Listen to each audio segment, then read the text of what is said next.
So we have already seen what is pasteurization, sterilization, and ultra high temperature treatment of food products. Okay, now it's time that we understand what are certain terminologies necessary to comprehend thermal processing of foods better. The first terminology is your D value, often referred to as decimal reduction time. It is time required in minutes to reduce the microbial population to 10% its initial concentration. So what I mean by that is, if you have 100 microbial cells present in your food product, how much time is required to bring about the number of cells to 10? That is your decimal reduction time. In other words, time taken to destroy 90% of viable microbial cells is your D value. So it measures the death rate of organisms. Okay, therefore it is function of microbial cell that we are dealing with. We know that gram positive bacteria, they have much higher D value than gram negative bacteria because of peptidoglycan cell wall present in gram positive bacteria, and also spore formers, they have much higher D value than non-spore formers. Okay, so if you look at this graph, you can also define D value as time required to bring about a 1 log reduction in the number of microbial cells in your food product is called D value. The second important terminology is your Z value. So Z value is nothing but temperature required to cause a change in decimal reduction time by a factor of 10. It provides information on how well microbes can survive at different temperatures.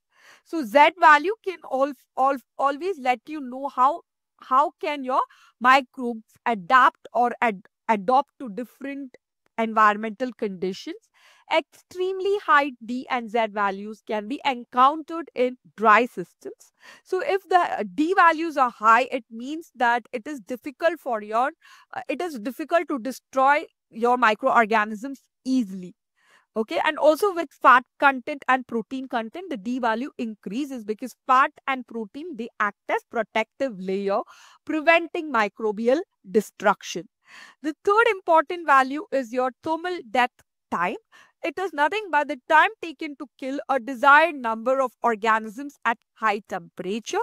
This depends on what kind of microorganism you're dealing with. If you're talking about Clostridium botulinum, generally we prefer 12 log reduction in the number of cells. If it is some other less pathogenic organism, we prefer a 6 log reduction. It also depends on what kind of standard you're practicing in your food canning industry. Fourth is the F value. It is time taken in minutes to destroy spores and cells at 121 degrees Celsius. So this is very specific to your sterilization process. Finally, we have a concept called as 12D concept, and this concept is nothing but it implies that there is a 12 log reduction in the number of microbial cells so that your product is commercially sterile. This is very relevant when we talk about Clostridium botulinum. So it means that your product does not have enough viable cells to produce an outbreak during its shelf life. It does not imply it does not have microbial cells at all.